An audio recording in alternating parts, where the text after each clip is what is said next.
Easter is supposed to be a fun-loving time of year. A time where the kids go out and find their eggs and treats, and a time for the family to come together and enjoy themselves. Welcome back to the swamp, my friends. It's good to see you made it back for another episode. In this one, we're going to be sharing some allegedly true and downright creepy Easter horror stories. Like I said a second ago, Easter's supposed to be a fun time of year. But what happens when the Easter Bunny turns out to be more than just a fun-loving myth for the family? If you have a story that you would like to share in a future video, be sure to send in your story at swampdweller.net.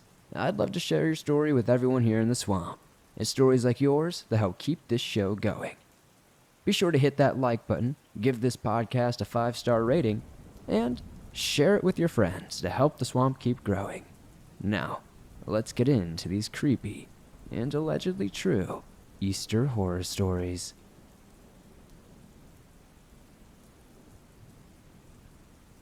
This event happened when I was maybe 6 or 7 years old. I lived in a 2-bedroom apartment. I shared a room with my older brother, and my dad slept in the other room directly across the hall from ours. We had a bunk bed futon that sat in front of the door. I had the top bunk and my brother slept on the futon part. I remember I had this irrational fear that if I slept with my head facing the door and my feet towards the closet in our room, that monsters would eat my head and feet respectively. So, I always slept with my head facing the closet. This is only important because my brother slept in the opposite position as me. It was early in the morning on Easter. I would say sometime between 3 and 4 a.m. Something woke me up. I do not know quite what it was. But, out of dead sleep, I just sat up and investigated the hallway towards my dad's room, where his door was only open ajar. The darkness was fuzzy, but I remember distinctly seeing bunny ears start poking from the corner. The hallways were like an upside-down L shape. Where the corner turned, it was met by the kitchen and adjoining living room. I was honestly excited because Easter Bunny. The ears became longer, and then a bunny face popped up. And then, the bunny became larger. What stood about 4 feet began to stand as tall as the ceiling. Within just a few moments, it was a full-fledged bunny figure. I remember, it was wearing plaid and had bright red eyes. I was not scared until it smiled. It had tons of large, razor-sharp teeth. I did not know until this point my brother saw it too. Because as my young brain was processing this, I heard him whisper from below, "You see that too?" And then we both screamed. A moment later, my dad comes bursting out of his bedroom right through this demented bunny. Think Frank from Donnie Darko. And it just suddenly was gone and disappeared into thin air. My dad claims he never saw a thing and scoffed at us for making up such a dumb story to be awake early for Easter. My brother and I still talk about this event, and it has been well over 20 years. We just cannot explain it, and neither of us has had really any spooky events after that.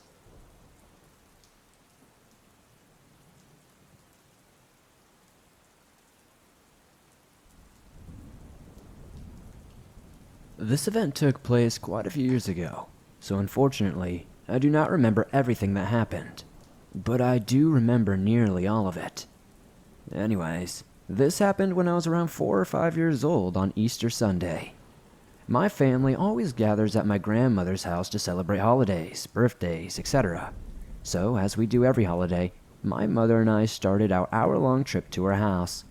My mother prefers to live away from all the city commotion, which explains the long drive. We were probably around 20 minutes away from our destination when my mom noticed that we were a little low on gas. So we pulled into this old, almost rustic-looking gas station with just a handful of customers inside. It was red and white with a few festive decorations outside, and lots of Easter stickers on the 2 large glass windows that were on either side of the door. My mom has taught me not to talk to strangers nor open the car doors for anyone, but she trusted me enough to leave me a car alone as she went inside briefly to pay for gas. She told me that she would be right back before going into the gas station.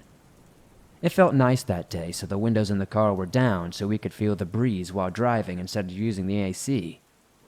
While I was waiting for my mom, I remember adjusting the colored paper clippings in the Easter basket next to me.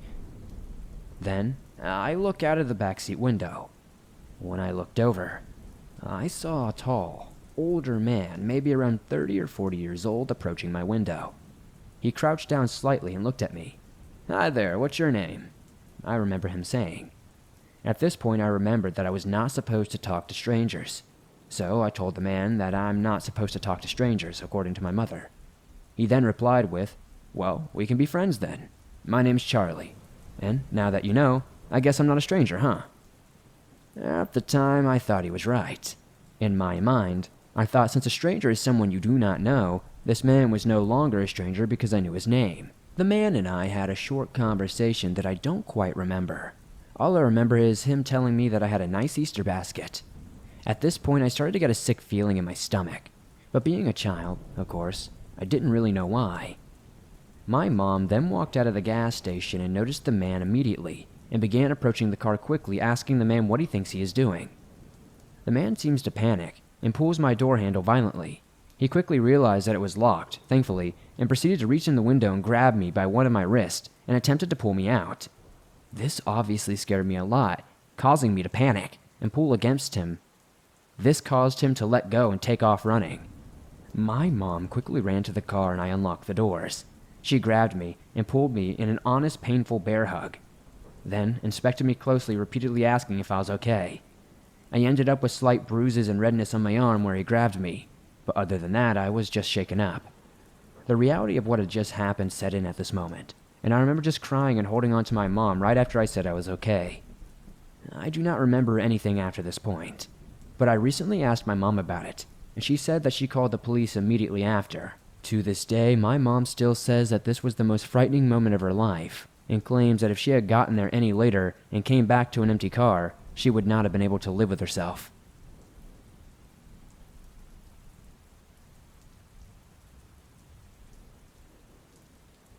This past Easter, my dad, a pilot for a cargo shipping company, was in town and offered to take me across the inlet for a nice dinner.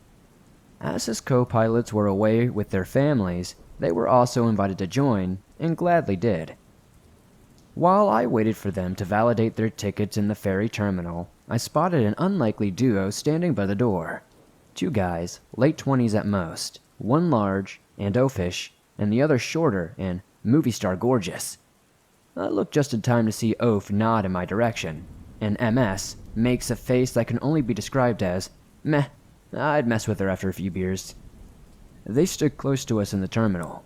Keep in mind, this ferry carries hundreds of people at a time, and I told my dad about the nod. He laughed and continued talking to his co-pilots next to us. Every time I looked over, MS was already looking at me. I shook my head. We sat on opposite ends of the ferry, Oaf and MS debarking before us. I was glad they were gone. We walked up the street from the terminal to the restaurant, and when I turned back to take in the view of the city across the water, I was surprised to find the duo had somehow ended up behind us and were slowly walking up the street. I tried not to think too much about it. It was a busy area and a lot of pubs were around. I did think about it a little bit more when they walked by the restaurant, peering intently into the front window, where we were standing waiting for a table. They smiled, exchanged words with each other, and kept moving. I let out a sigh of relief until they walked back from the opposite direction. They stopped. They leaned on a bike rack in front of the restaurant for a few minutes and then left. MS stared at us the entire time. Over dinner, I informed my dad and his co-pilots of the events that transpired without them even realizing it. They laughed about it and eventually had me laughing about it too. We would never see the pair of guys again. 3 hours later, as we waited for the return ferry, I was talking to our company, recounting a story from earlier at dinner, when I spotted Oaf and MS over my dad's shoulder. MS was looking my way. Scratch that, staring at me. I quickly informed the guys. They were shocked and kept looking back at the pair. There was a miniature showdown in the ferry terminal as each party stared at each other from opposite ends. I ended up getting a 3-man escort home that night. I'm not saying this is the scariest story ever, but damn, that sure ruined my Easter.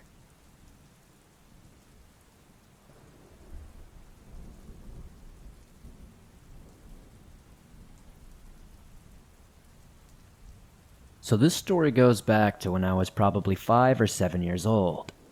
At my old family house. We later moved out at around age 13, and I'm 24 years old now.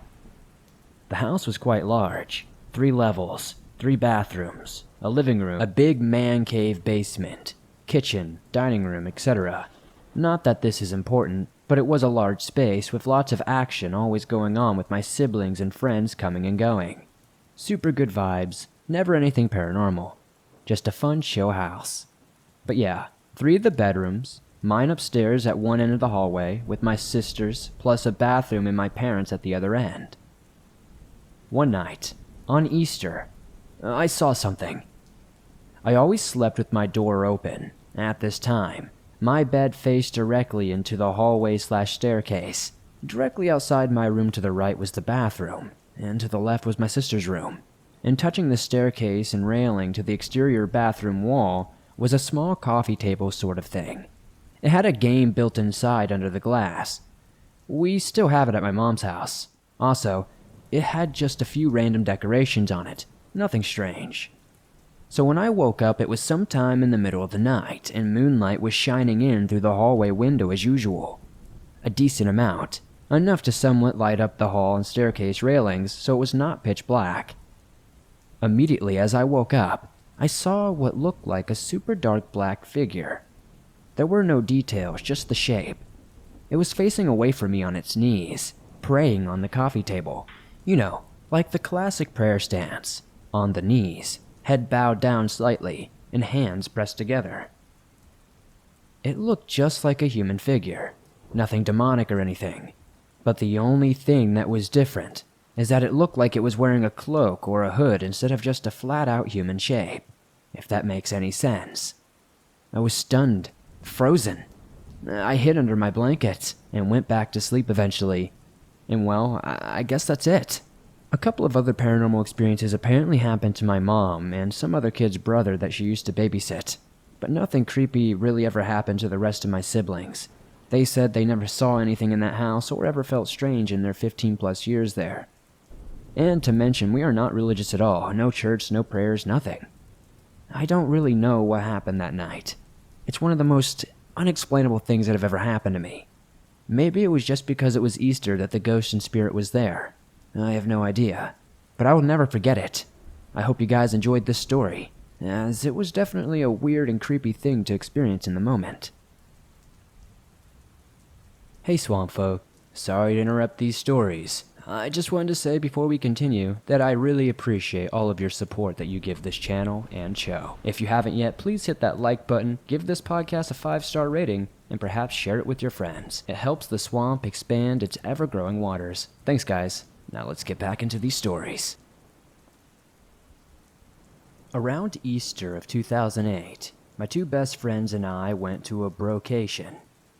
John's family had a cabin at Big Bear Lake that we were welcome to stay at for the weekend. It was a beautiful cabin-style home with views of the lake and the forested area behind the house. We did not spend much time in the cabin due to being young and adventurous. Our days were spent driving to Main Street to eat and walk around. On one of the days around lunchtime, we park a block or so from Main Street. Anthony had to use the restroom and decided to make use of the forested area we parked next to. John and I continue to walk toward Main Street. What happened next is by far the most frightening thing I have ever witnessed, and I'm a veteran. I will never forget what occurred. The Main Street was not crowded but obviously busy with people going about their day. Both of us catch a glimpse of a little girl holding her nondescript mother's hand. But this was no child. This girl was wearing a puffy pink coat and her black hair was so long and straight. Her face was pale and skeletal. What caught our attention was her eyes, or lack thereof. Where her eyes should have been were empty black pits.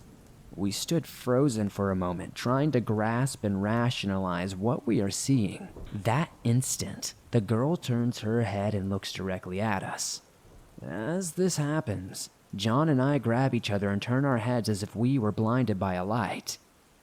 The feeling when she looked at us, as if she were truly looking through us, and burned as she did. When we looked back, She was gone. On cue, Anthony returns and is uncharacteristically unsettled by our expression. We explain to him what happened and simply continue with our day, walking up and down the main street with no further signs of the girl. John and I have talked about this story many times to people. Both of us are skeptics. I still have trouble saying it's a ghost because I simply do not know what it was. But having the same paranormal experience at the same time has been really hard to rationalize. Has anyone ever had a similar experience, or does anybody have any knowledge on what it could have been? This is definitely an Easter trip that I'll never forget, that's for sure.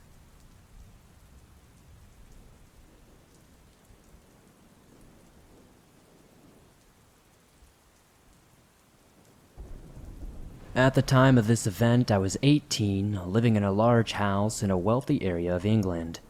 It was the Easter holidays and my parents were away in France, leaving me at home to study for my upcoming exams. I had always enjoyed having the house to myself and was looking forward to being able to cook whatever, watch movies, and study in peace. I had little reason to be fearful as her house was big, modern, and separated from the local village by a very long driveway. I really enjoyed the week. I would eat instant noodles and revise during the day. I would go out with my friends and then watch Netflix till late into the night. We'd had lots of thunderstorms around this time, and the heavy rain and wind would set off the burglary alarms, much to my annoyance. I never thought anything of it and would dismiss any alarm going off as wind, so I'd sleepily turn it off. On Saturday afternoon, a sound startled me from my revision. It sounded like something had hit one of the stair windows. I turned off my music and listened, thinking I must have imagined it, so I turned my music back on. 5 minutes later, there was another noise coming from upstairs. It sounded like something had been knocked over. This time I jumped up, heart thumping, and racking my head for a plausible explanation, but this time one wouldn't come. I sat frozen for a few minutes before remembering that I could access the home CCTV imaging from my family computer. I checked the last hour, and there was nothing, so I instantly relaxed and laughed at myself for being so scared. Little did I know my jumpy instincts were about to save me. I started cooking dinner. The kitchen faces a set of glass doors on the far side of the room. It was now nighttime, so the glass reflects the light of the room and attached hallway. I'm in the middle of serving up the food when I glance up to see not only my reflection, but of a man standing in the hallway. He was short and scruffy, and had something I could not make out in his hand. He was staring at me through the reflection, motionless. My body went into flight mode. I ran across the kitchen to the back door and flung myself through it, running terrified down my road. Fortunately, I had my cell phone on me and called the police. I didn't see the man emerge from the house as I hid behind a bush in the driveway. Everything felt like a blur as the cops checked the house. They found nothing, and I started to wonder whether I just imagined it. It wasn't until an hour later that I found out the information that would haunt me for the rest of my life. The police checked the CCTV and found the footage of the man entering the house. He entered on Thursday night, 2 days before this incident happened. The unwanted housemate was found soon after and identified as a local homeless person. The incident was expected to be a burglary gone wrong. He was sentenced and is no longer a threat. However, I will never be comfortable being home alone again.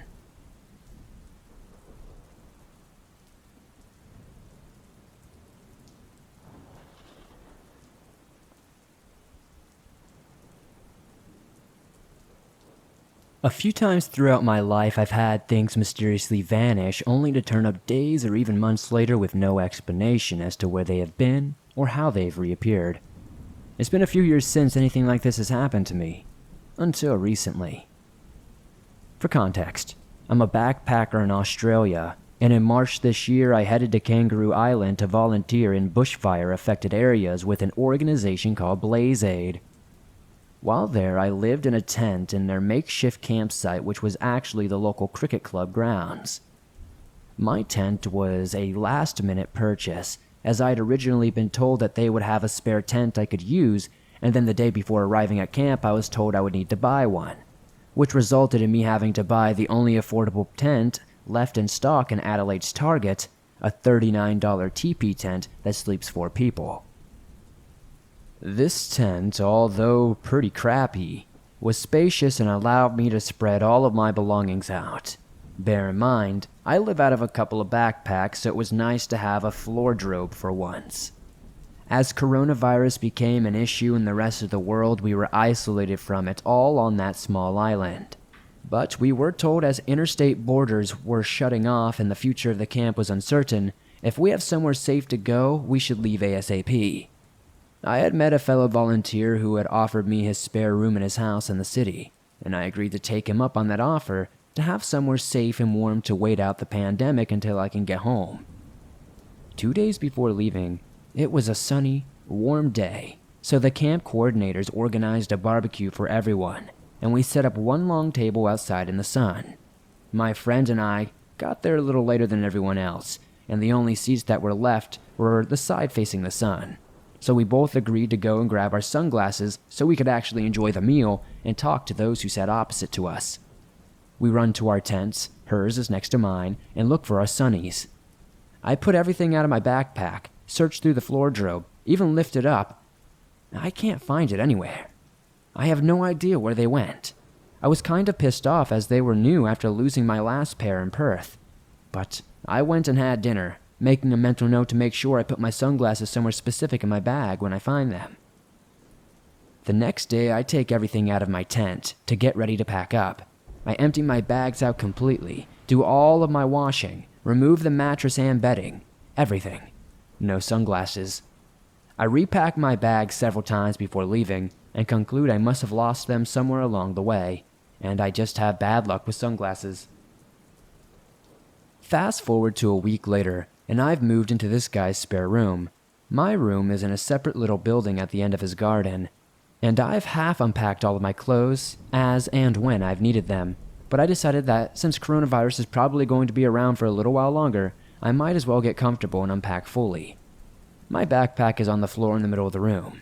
I opened it, and there, on top of all my stuff, are my sunglasses. As if someone had just placed them there and zipped my bag back up. I was a little freaked out, and messaged my friend who started freaking out too. I was glad to have found them, and eventually I just chalked it up to a weird experience. Then, things got even weirder. Not long after it was Easter. The guy I'm staying with has a kid who he shares custody with his ex. He's a really great kid, 7 years old, very well behaved, and a lot of fun to be around. Easter morning comes around and his dad has gone a little overboard with the Easter eggs and his kid has a whole bucket load of them, all different sizes. Now, this kid is great and all, but he's a little strange in the fact that he isn't really interested in chocolate. He likes it, but he doesn't turn into a little sugar demon like most kids do when they have a bucket full of Easter eggs in their hands. He's more happy to share them with us and isn't really focused or fussed about eating them. He puts the bucket on his bed, and we play games in the living room, and we have a good day together. Then, after dinner, his dad tells him he can have an Easter egg for dinner if he wants. He goes into his room, then comes back to the living room looking confused, saying that all the small Easter eggs have disappeared. We laugh it off, saying he must have misplaced them or they've fallen into the bottom of the bucket. So we tip it out, and sure enough, there are only medium and larger size ones in there. We search his room, under his bed, even in between the bed sheets, and there's nothing. We asked if he's just tricking us, and he starts to get upset, insisting he has no idea where they've gone. Our next thought was maybe the dogs ate them. He does have 2 chocolate labs, ironically enough. But there is no way the dogs could have managed to eat them without us noticing, without tipping the bucket over or something. And why would they have specifically chosen to eat the small eggs when there were much bigger eggs on top?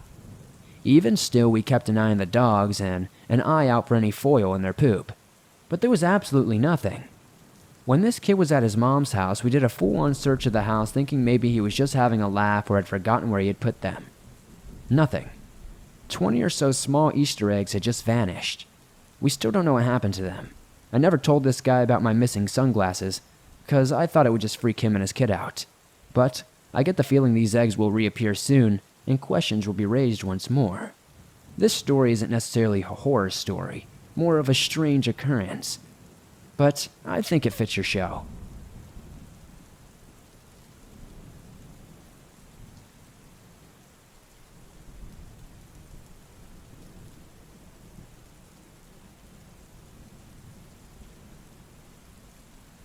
Thanks for listening to these creepy and allegedly true Easter stories. I hope you enjoyed these stories. Many of these were a bit more strange than scary, but I enjoyed sharing them nonetheless. I hope you all have a safe and fun Easter weekend, and be sure to save me some chocolate. If you enjoyed these stories, please be sure to hit that like button as it helps the show grow on YouTube. The more likes this video gets, the more YouTube promotes it to fresh new eyes in the algorithm.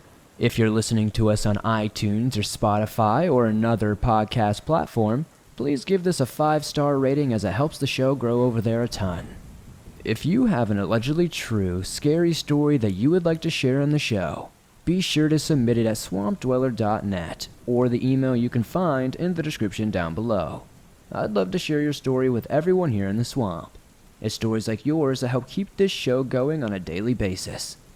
If you're on the go, but don't have YouTube Premium, but still want to listen to your favorite Swamp Dweller scary stories wherever you are, you can download them absolutely free. From iTunes, Spotify, Stitcher Radio, Audible, and just about everywhere else you find your favorite podcast online. And like I said, it's absolutely free and always will be. Thank you guys as always for supporting the swamp the way you do. If you'd like to help the swamp out outside of hitting that like button and subscribing, maybe check out the merch store. I have everything from face masks to t-shirts to hoodies and more. I'd love to see you guys in some cool swamp threads. I appreciate you guys always supporting the swamp. I'll see you guys soon with another creepy video. Before this video ends, be sure to comment down below what was your favorite story tonight.